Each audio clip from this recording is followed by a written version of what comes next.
مدد اللہ العالی سابقہ رکن پارلیمنٹ راجیہ سبھا سے ہے، حضرت والا اپنے بصیرت افروز خطاب سے ہمارے دلوں کو منور و مجلل ورحمۃ اللہ وبرکاتہ۔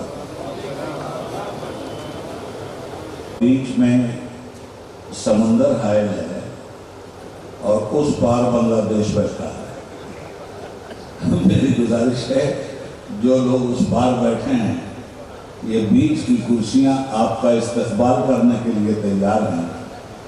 اگر آپ ادھر تشریف لے آتے تو جلسے کا حسن بھی بڑھ جاتا اور آپ مزید رحمت الہی کے قریب ہو جاتے۔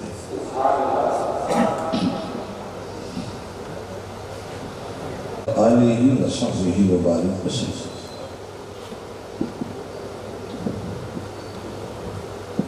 حضرات گرامی، ہماری تقریر کے بعد ندیم میاں ایک نعت پڑھیں گے اور اس کے بعد صلاۃ و سلام ہوگا۔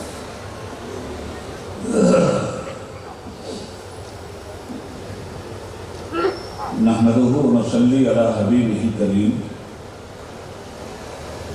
الحمدللہ الحمدللہ وکفا وسلام علی عبادہ الذین اصطفیٰ۔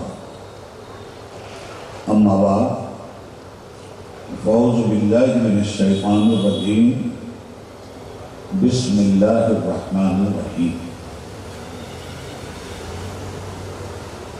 یا ایہا الذین آمنوا لا تقدموا بین یدی اللہ ورسولہ واتقوا اللہ ان اللہ سمیع علیم۔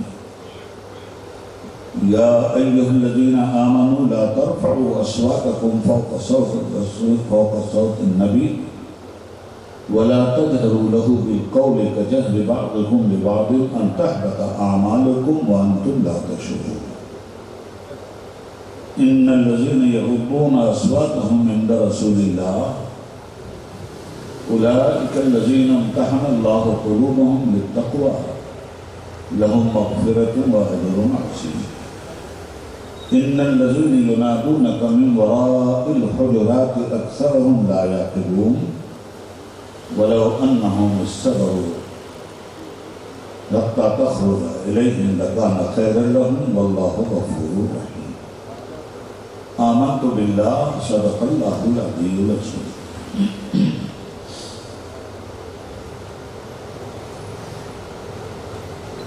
محترم برادران اسلام،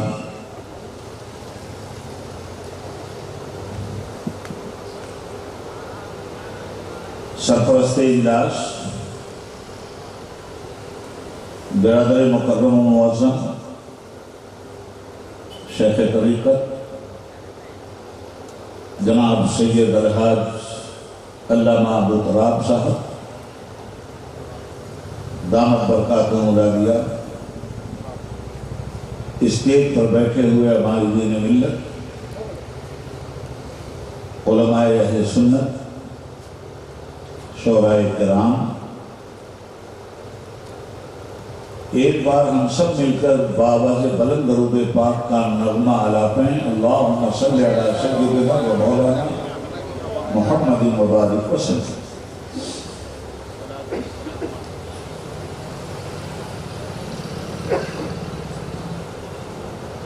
آئی ہے دنیا میں جمجم عید میلاد رسول، کھوئے گی دنیا کے سب غم عید میلاد رسول۔ ایک پلے میں وہ دونوں، ایک پلے میں یہ ایک، دونوں عیدوں سے نہیں کم عید میلاد رسول۔ وہ ہر عالم کی رحمت ہیں، وہ ہر عالم میں رہتے ہیں۔ وہ ہر عالم کی رحمت ہیں، وہ ہر عالم میں رہتے ہیں۔ بفیض رحمت للعالمین رحمتی رحمت، اور وہ ہر عالم کی رحمت ہیں، کسی عالم میں رہ جاتے ہیں۔ وہ ہر عالم کی رحمت ہیں، کسی عالم میں رہ جاتے، یہ ان کی مہربانی ہے کہ یہ عالم پسند آیا۔ سلام اے آمنہ کے لال اے محبوب سبحانی، سلام اے آمنہ کے لال اے محبوب سبحانی، سلام اے فخر موجودات فخر نوع انسانی، سلام اے ذل رحمانی، سلام اے نور یزدانی، تیرا نقش قدم ہے زندگی کی لوح پیشانی۔ حبیبی یا رسول اللہ، تیرے آنے سے رونق آ گئی گلزار ہستی، تیرے آنے سے رونق آ گئی گلزار ہستی میں، شریک حال قسمت ہو گیا پھر فضل ربانی، اور تیرا در ہو میرا سر ہو، تیرا در ہو میرا سر ہو، میرا دل ہو تیرا گھر ہو، تیرا در ہو میرا سر ہو، میرا دل ہو تیرا گھر ہو، تمنا مختصر سی ہے مگر تمہید تو دانی، سلام اے آتشی زنجیر باطل توڑنے والے، اور سلام اے خاک کے ٹوٹے ہوئے دل جوڑنے والے، سلام اس پر کہ جس نے بے کسوں کی دستگیری کی، سلام اس پر کہ جس نے بادشاہی میں فقیری کی۔ معزز سامعین، سیکنڈ ڈانسر محمد لائن سیرت کمیٹی کا یہ جلسہ ہے جشن رحمت للعالمین صلی اللہ علیہ وسلم،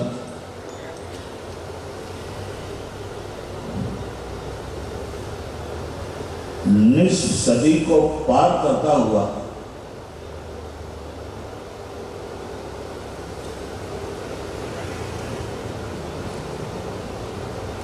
صدی کی منزل کو چھونے کے لیے اپنے عزم و ارادے کے ساتھ رواں رواں۔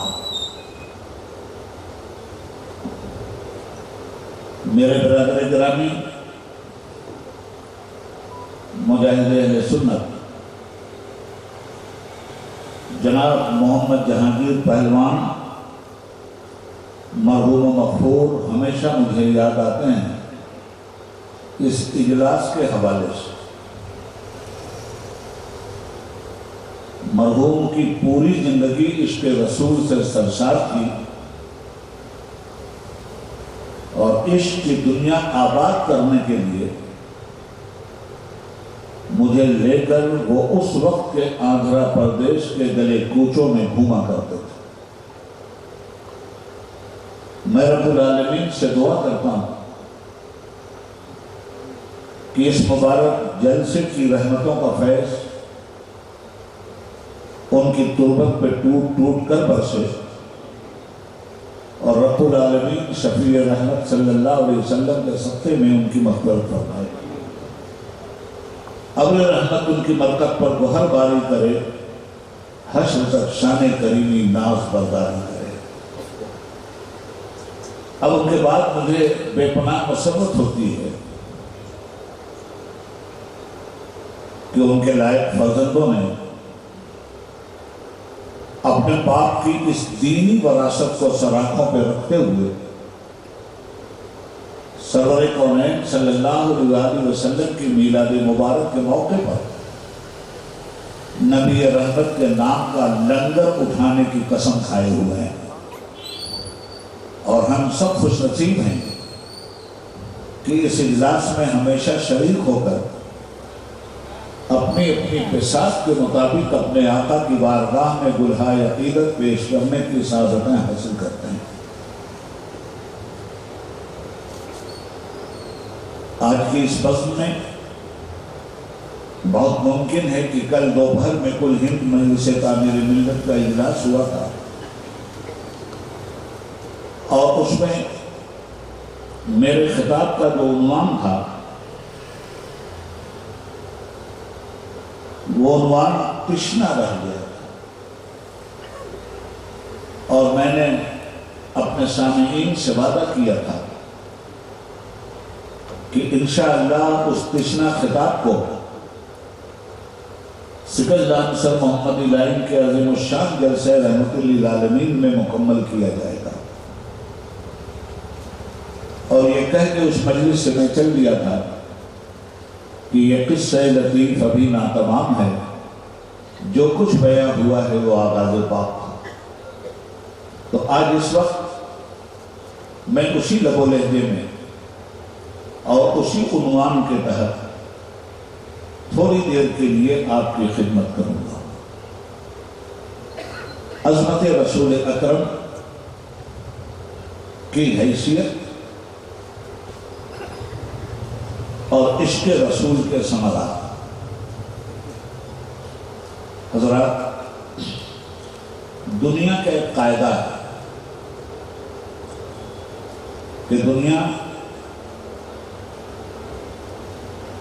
جب کسی کو محبوب و مقصود بنا کر عوام الناس کے سامنے پیش کرنے کا جذبہ عمل کی منزل میں لاتی ہے تو اسے پیش کرنے سے پہلے بہت ساری تمہیدی خاکے تیار کیے جاتے ہیں۔ مثال کے طور پر آج کا یہ جلسہ، اس جلسے کی غرض و غایت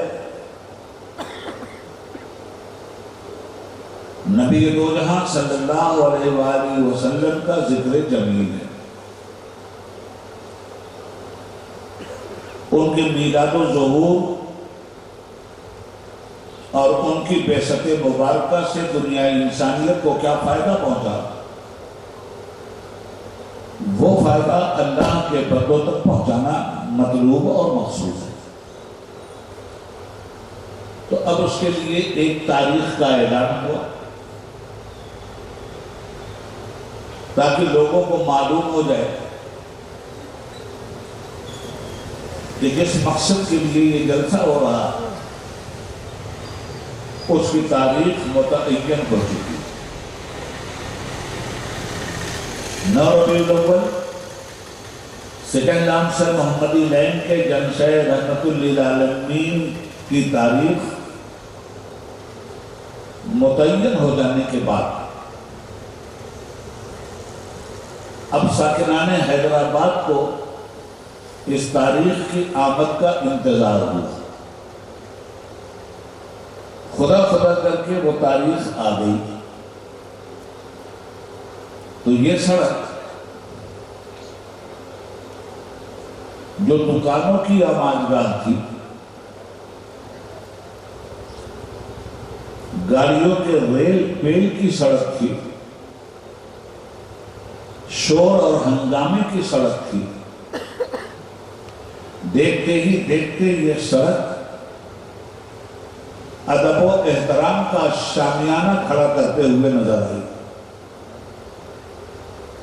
اور پھر تھوڑی دیر کے بعد یہ بھی دیکھا گیا کہ اس جلسے کے تقدس کے لیے ایک مبارک اسٹیج بھی بن گیا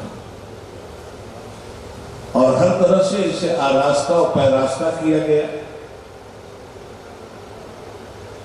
عوام کو میلاد النبی کا قصہ اور خطاب سنانے کے لیے بلایا گیا۔ عوام آئے سامعین کی حیثیت سے، مقرر بلائے گئے خطبہ کی حیثیت سے۔ تو جب تک مقرر اسٹیج پہ نہیں آیا جلسے کا کوئی مطلب بھی پورا نہیں ہوا، مگر مقرر کو اس وقت بلایا گیا جب جلسے کے اہتمام کا سارا انتظام شان کے ساتھ متعین ہو۔ مقرر نے آ کر اپنا کام کیا، جلسے کے اختتام کا اعلان ہو گیا۔ یہ تمہیدی خاکہ میں اس لیے کھینچ رہا ہوں کہ رب العالمین نے بھی اسی طرح سے پہلے اپنے کسی مخصوص مہمان کو دنیا میں بھیجنے کا انتظام فرمایا۔ پہلے اس نے زمین کا بچھونا بچھایا، پھر آسمان کا لاجوردی شامیانہ بنایا، افلاک میں ستاروں کے قمقمے لگائے، چاند اشجار پیدا کر دیے کہ وہ لہلہائیں، ندیاں پیدا کر دی کہ وہ جوبن دکھلائیں، دریا پیدا کر دیے کہ وہ لالہزاروں کو دنیا میں سیراب کریں، سمندر پیدا کر دیا کہ وہ اپنی سونامی کا منظر پیش کرے، جب چاند کی چاندنی لگا دی گئی، سورج کی روشنی پیدا کر دی گئی، وحوش و طعور پیدا کر دیے گئے، زمین کو رہنے کے معاملے میں اطمینان بخش بنا دیا گیا، ہل رہی تھی تو والجبال اوتادا، اس میں پہاڑوں کے کھوٹے گاڑ دیے گئے۔ جب ساری تیاری ہو گئی تو اس تیاری کے بعد اسٹیج تیار ہو گیا، اور اس اسٹیج کے تیار ہونے کے بعد بھی مخصوص مہمان کو ابھی نہیں بھیجا۔ پھر قدرت نے مخصوص مہمان کا تعارف کروانے والوں کو بھیجا، اور تعارف کروانے والوں کو بھی نبی بنا کر بھیجا اور رسول بنا کر بھیجا۔ پہلے آدم کی آدمیت بھیجی تاکہ آنے والے کا وہ اعلان کرے، پھر نوح کی شجاعت بھیجی تاکہ آنے والے کی شجاعت کے جوہر دکھلائے، پھر لوط کی حکمت بھیجی تاکہ آنے والے کے لیے وَيُعَلِّمُهُمُ الْكِتَابَ وَالْحِكْمَةَ کا منظر پیش کرے، اسماعیل کو جیسا قربانی دینے والا بھیجا، اسحاق جیسا رضا والا بھیجا، ابراہیم جیسی خلت والا بھیجا، ہارون جیسی اخوت والا بھیجا، موسیٰ جیسے جلال والا بھیجا، عیسیٰ جیسے جمال والا بھیجا۔ جب یہ سب کے سب آ گئے اور سبوں نے اعلان کیا وہ آ رہے ہیں، وہ آ رہے ہیں، وہ آ رہے ہیں، سب نے یہ کہا کہ ہم سے وعدہ دیا گیا تھا کہ تمہارے زمانے میں آ جائیں تو انہیں سلوٹ کرنا، انہیں سلام کرنا، ان کے پیچھے چلنا، ان کی مدد کرنا، ان پر ایمان لانا۔ وَإِذَا خَذَ اللَّهُ مِيثَاقَ النَّبِيِّينَ لَمَا آتَيْتُكُم مِّن كِتَابٍ وَحِكْمَةٍ ثم جاءكم رسول مصدق لما معكم لتؤمنن ولتنصرنه قال أقررتم وأخذتم على ذلكم إصري قالوا أقررنا قال فاشهدوا وأنا معكم من الشاهدين۔ ان کے استقبال کے لیے نبیوں کا ایک خصوصی سیشن عرش کی پارلیمنٹ میں بلایا گیا، جس میں خطبہ صدارت خود پروردگار عالم نے دیا اور انبیاء کو ایڈریس کیا کہ یاد کرو تم اس زمانے کو جب کہ ہم تم سے عہد وفا لے رہے تھے کہ اگر ہمارے مصطفیٰ تمہارے زمانے میں چلے جائیں تو تمہیں ان پر ایمان بھی لانا ہوگا اور تمہیں ان کی مدد بھی کرنی ہوگی۔ اس وعدے کے ساتھ تمام انبیاء کو پہلے بھیجا اور ہر نبی یہ کہتا رہا وہ آنے والے ہیں، اور جب آ جائیں تو ان پر ایمان بھی لانا، ان کی مدد بھی کرنا۔ جب سارے انبیاء اس دنیا سے چلے گئے تو اب ان کی آمد کا اعلان ہوا۔ اچھا، پھر جب انہیں بھیجا تو ان کے عزت و احترام کے اسٹیٹس کے ساتھ بھیجا۔ دنیا کی پارلیمنٹ میں دنیا کے ریسپیکٹڈ لوگوں کے لیے دنیا ہی قانون بناتی ہے، جسے قانون ادب کہتے ہیں، قانون رسپیکٹ کہتے ہیں۔ ایک بادشاہ جو اپنی بادشاہت کا لوہا منواتا ہے، ایک بادشاہ جو سر پہ تاج عزت رکھتا ہے، ایک بادشاہ جو لوگوں سے 7 عرشی اور 7 فرشی سلام لیتا ہے، اس بادشاہ کے ادب کے بھی قوانین بنے ہوتے ہیں اور ملک کے عوام پر ادب کرنا فرض ہوتا ہے۔ اگر اس قانون کو ملک کی عوام توڑتی ہے تو بادشاہ کی توہین سمجھی جاتی ہے اور لوگوں کو پابجولہ جیل کے آہنی قفس میں گرفتار کرنے ڈال دیا جاتا ہے۔ دوسری بات آپ سے کہوں، عزت دار کون ہوتا ہے؟ ججوں کو آپ دیکھ لیجئے اور توہین عدالت کا واقعہ بھی آپ سن لیجئے۔ ایک جج کی شان میں ذرہ برابر بھی اگر کمی واقع ہوئی تو توہین عدالت کا مقدمہ دائر ہو جاتا ہے اور عدالت توہین عدالت کے جرم میں اس آدمی کو سزا دے دیتی ہے، چاہے بڑے سے بڑا انسان کیوں نہ ہو۔ عدالت توہین عدالت کے جرم میں پرائم منسٹر کو بھی سزا دے سکتی ہے،